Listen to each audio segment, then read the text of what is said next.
Hello and welcome to Aspects of History. I'm Oliver Webb Carter and I'm the editor. If you're new to Aspects of History, we're a magazine and website dedicated to history and historical fiction.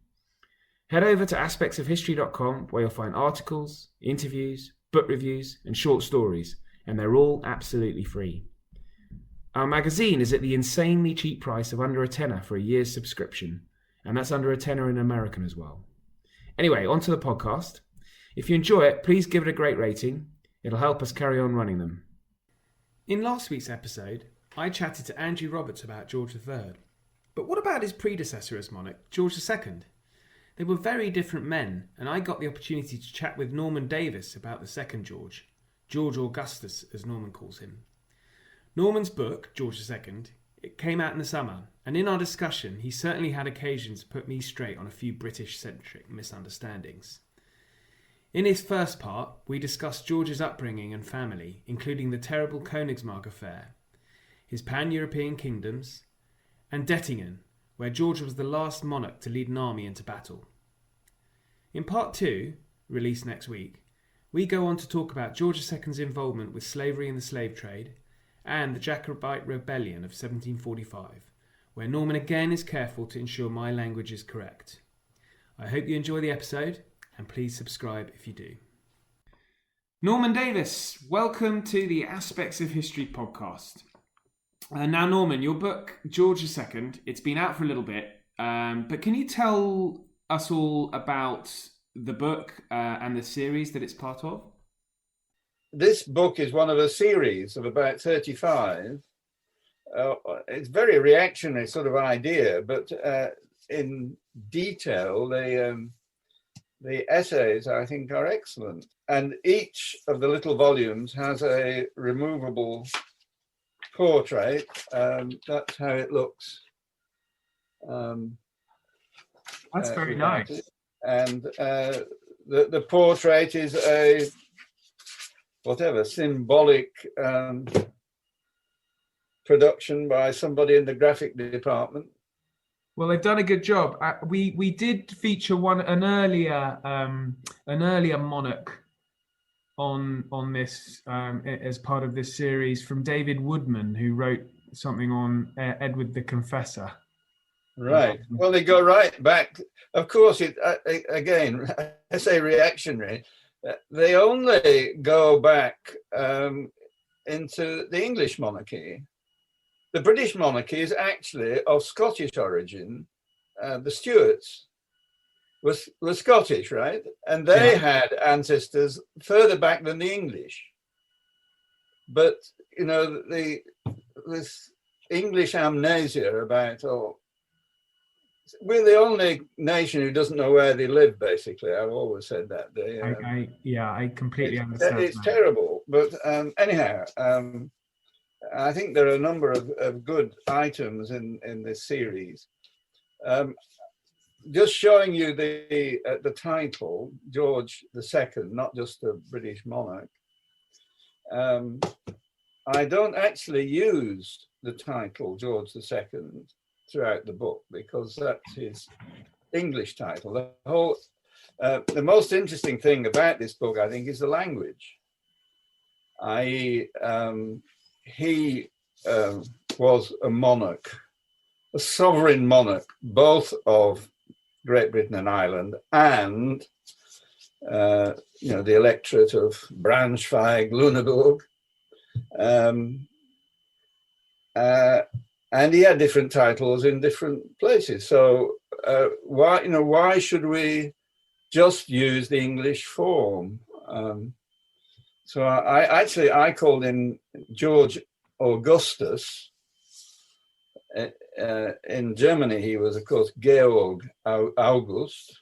But there's an interesting section right at the beginning called the linguistic transposition of the book, explaining why I don't call him George II, why I don't use the name Hanoverians, which was invented by the English to cover up who he really was. Like, he was a Guelph, and the Guelphs were Catholics mainly, and of course the bigoted English Protestants weren't going to tell anybody who he really was. Speaking of language, Norman, Yeah.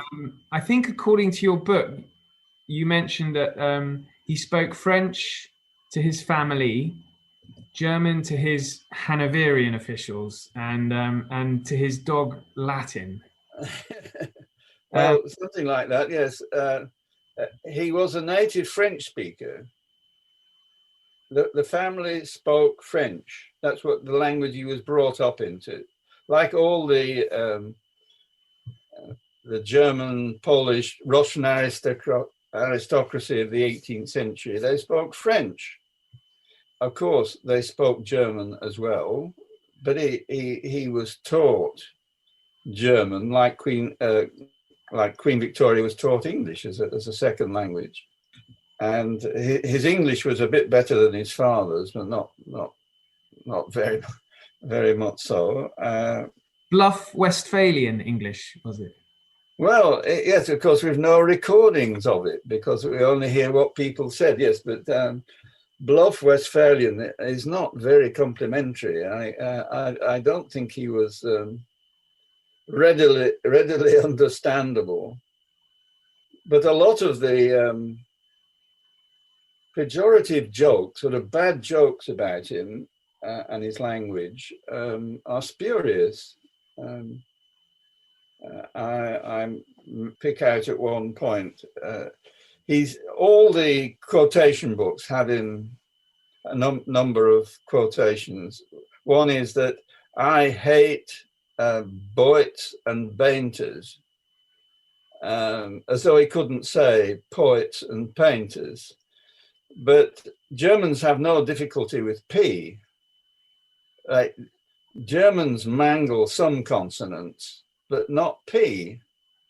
It's just made up. And but it's made up in order to try and show that he was a Philistine and not interested in culture. But he founded 3 great universities, which didn't happen to be in England, so the English don't think about them.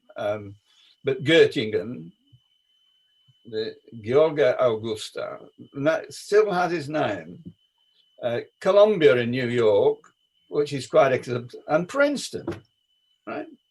And yet, and until very recently, nobody mentioned it at all. They just followed this stupid line that he was a military dandy who was not interested in anything other than playing cards and having mistresses. So really, is this why you were attracted? Probably. Well, I guess my impression is that you're attracted to writing this book on the one hand to explode these myths, but also to present him as a pan-European monarch. Is that why you wanted? Well, I wasn't attracted to him at all. I was in hospital when Penguin asked its authors to choose a monarch. This was already 5 years ago because I had a cancer operation and I was completely out of it. And when I woke up, they told me that the only monarch that nobody had chosen was George II. So I was going to write about George II. And I thought, well, okay, and began to look at it. And then I became interested because I realized that he'd been very hard done by historians and that nobody really understood what he was. That he was the ruler of a composite state. Have you in aspects of history covered composite states? Not yet, but okay. Well, it's now we're about to. A basic concept from early modern history that very few states in the 17th, 18th century were nation states based on a nation. They were based on dynasties, and the dynasties collected territories wherever they could, and they ruled them, as one composite state, but each of them had their own laws and costumes, and the sovereign sat on top of the whole of them.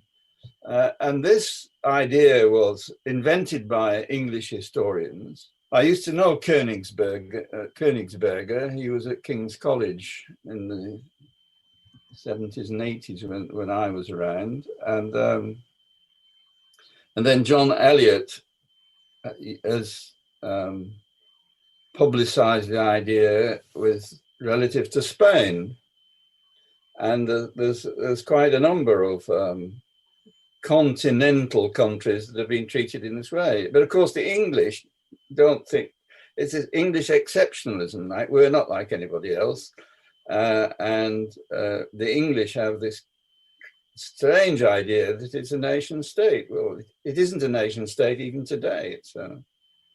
It's going to fall apart before, we're going backwards in terms of identity now, I think.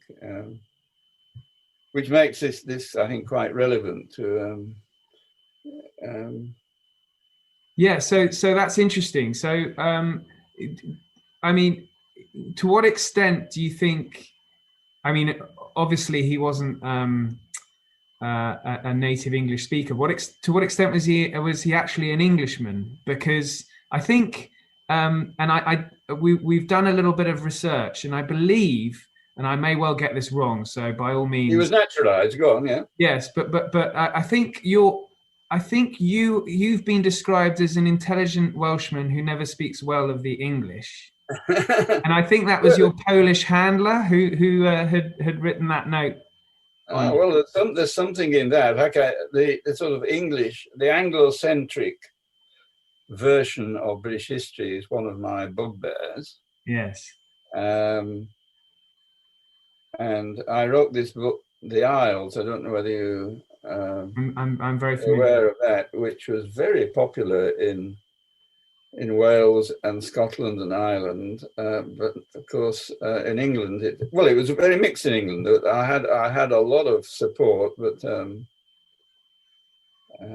number of people, like dear David Starkey, thought it was bizarre.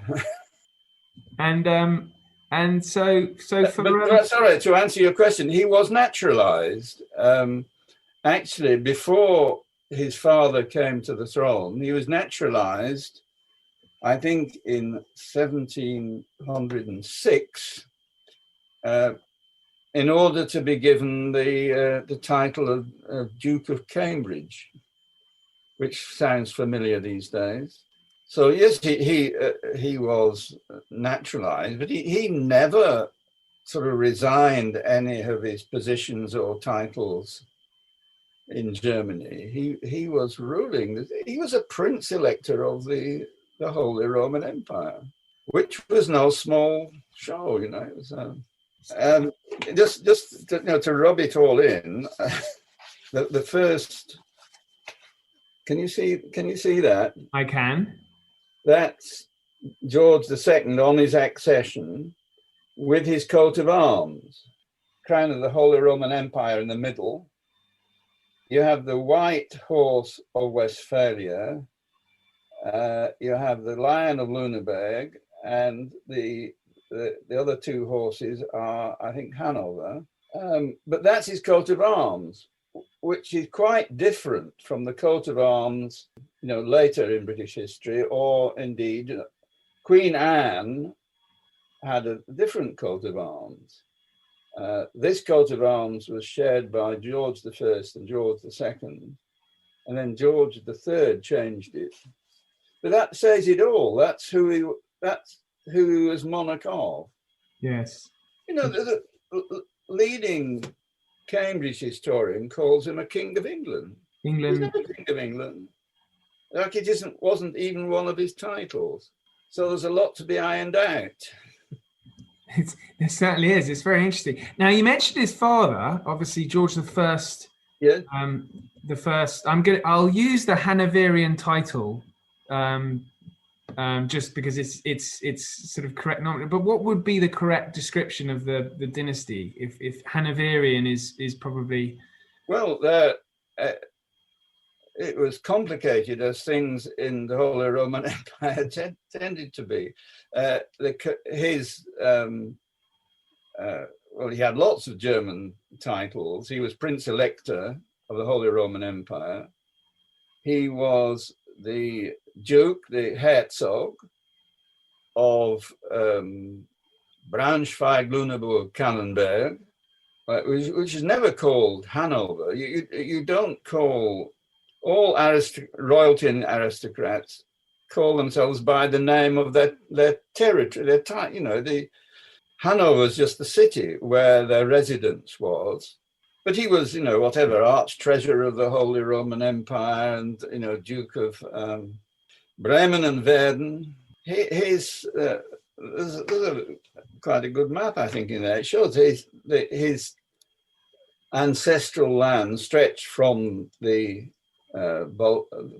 North Sea, you know, to the Harz Mountains, from the Netherlands in the west to Saxony in the east. It's a big chunk of Germany.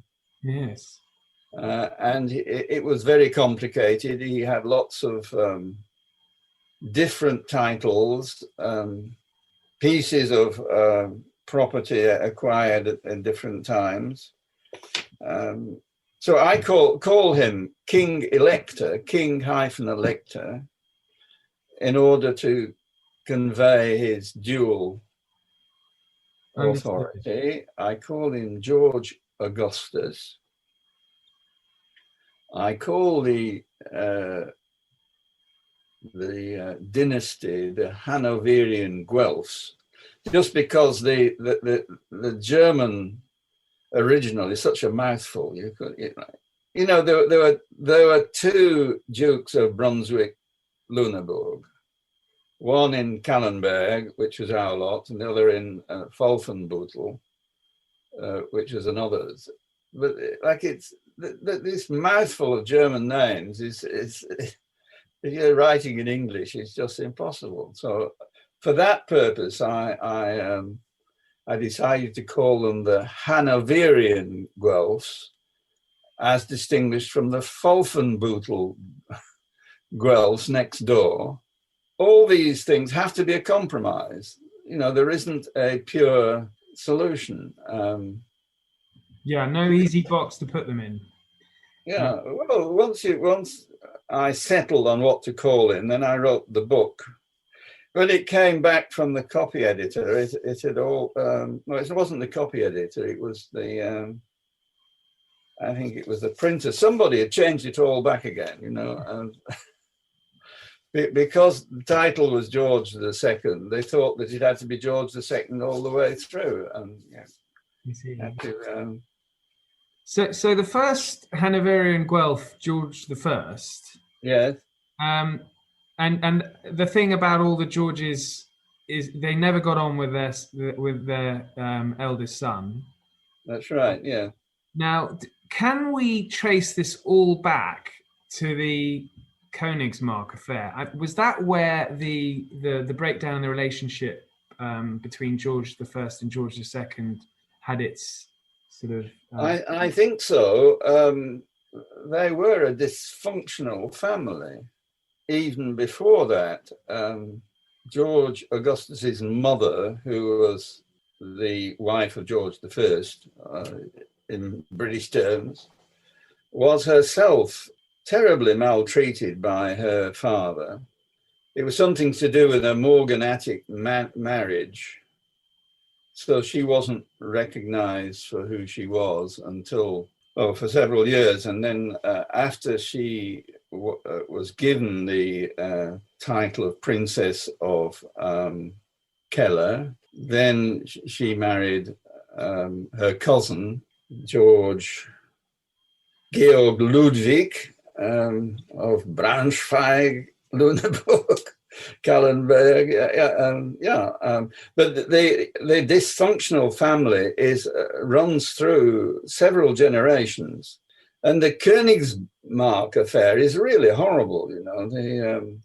The then Prince Elector, who becomes George I, but beforehand, is a philanderer whose wife, whose half-abandoned wife has an affair with a Swedish nobleman, Königsmark, and when it's found out, he is foully murdered, and she is incarcerated for life in a distant castle and not allowed to communicate with her children.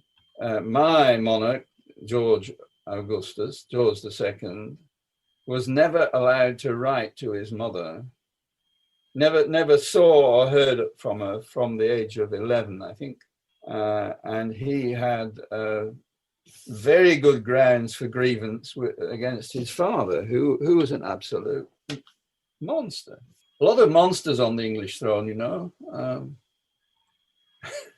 Yes. The sheer brutality I've been learning about from Henry III, who I guess is a pious king, but the brutality of what was I don't know how people have much sympathy for them, but yes. So what was the treatment that he received, or rather the treatment that his mother received, that obviously led to the difficult relationship with his father?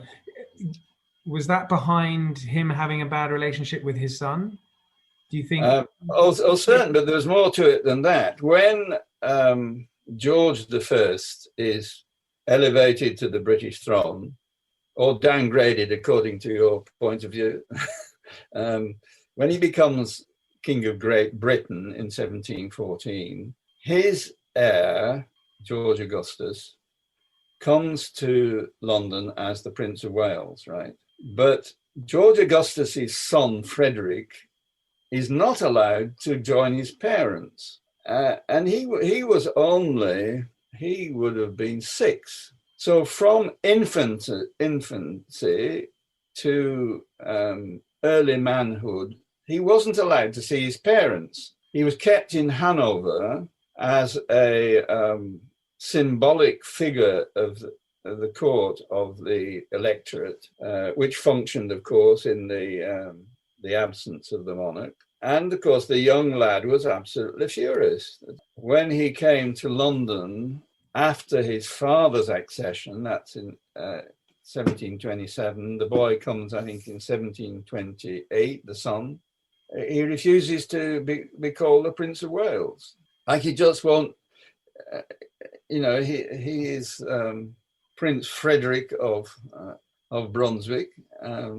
And of course, he falls out immediately with his parents. He behaves very badly in a number of ways. George and Caroline are very upset about his behavior and his demands for money and his cheating and all the rest of it. Another dysfunctional situation begins. The person who comes out of it best of all is Caroline, who didn't have an easy time, but she was very intelligent. But she certainly shared her husband's low view of their son. I suppose, yeah, the sins of the father are met upon the son. Well, it is, but the sort of traditions of the family were monstrous. Anyhow, in a way, that's something that everybody writes about. So I don't think it's particularly. It's not prominent in the biography. When he becomes the monarch, he overcomes these difficulties. A lot of people wrote him off because of that sort of thing.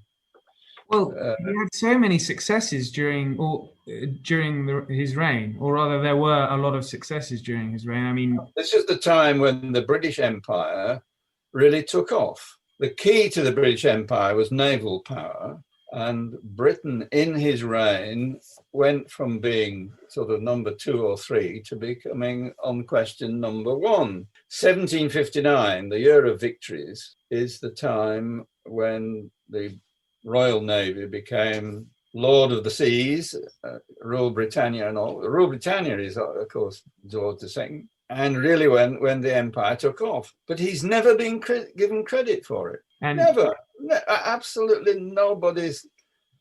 Well, 1759 is this sort of, as you say, that the annus mirabilis, And that is the result, not of a flash in the pan, but of steady investment and shipbuilding and organization.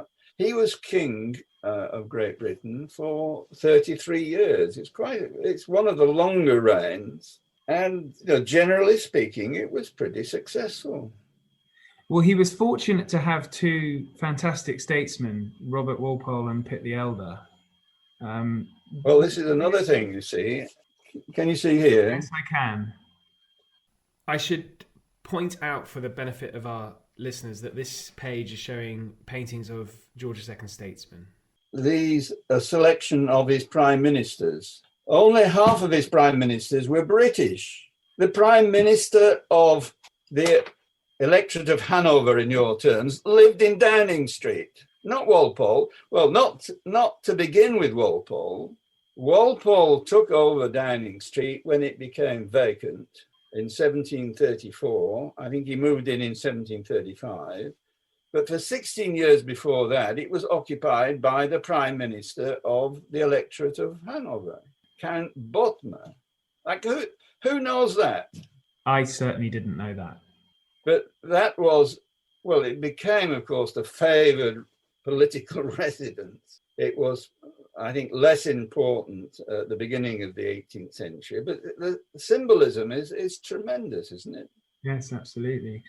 The government of the electorate of Braunschweig-Lüneburg, do you know where it was located? Not in Hanover? St. James's Palace. Simply to gain access to the elector. Well, the court and the government went everywhere where the sovereign went. You see, that if you read whatever Lucy Worsley about the courtiers, which is a lot of good stuff in it, but the assumption is this is the British court. Well, it wasn't the British court; it was the royal and electoral court. So the statesmen who ran the electorate, how effective were they? I mean, they had just as many brilliant statesmen as Walpole? Well, statesmen come in different indeed different categories. Walpole was obviously a very prominent figure, but he was not on the own. He had to compete with his opposite number from Hanover in order to talk to the sovereign. And was it 50-50 or? Well, we don't know, but since let's call them the Hanoverian bureaucracy was actually in the same building as the monarch, I think Walpole would have had difficulty pushing his way in. So another significant thing about George Augustus was that he's famously the last monarch to lead an army into battle. Was he any good as a commander? Not bad, but by the time of Dettingen, which you refer to, 1743, he was 60 years old.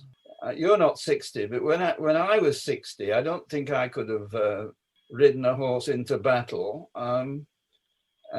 What he did was to ride up and down in front of the troops before the battle, but the practical command of the troops was in the hand of professional soldiers. Oh, but that's what he was. He was a professional soldier. But do you know what army he was in command of? The Hanoverian troops? Among others. He was in charge of the British army, but the British army was only one contingent in a much bigger army, the Pragmatic Army. The Hanoverian army was as big as the British army, but there were Dutch, there were Swedes, there were Prussians, the imperialists, the Holy Roman Empire, the emperor's forces and so on, all fighting the French. But George Augustus was not just on parade at the head of his British troops. That's the impression is given that he was leading the Grenadier Guards. Well, the Grenadier Guards were there, but they were just one unit among dozens of others. So that's it for part one. We'll have part two for you next week. I hope you enjoyed the episode, and please subscribe if you did. Thank you and good night.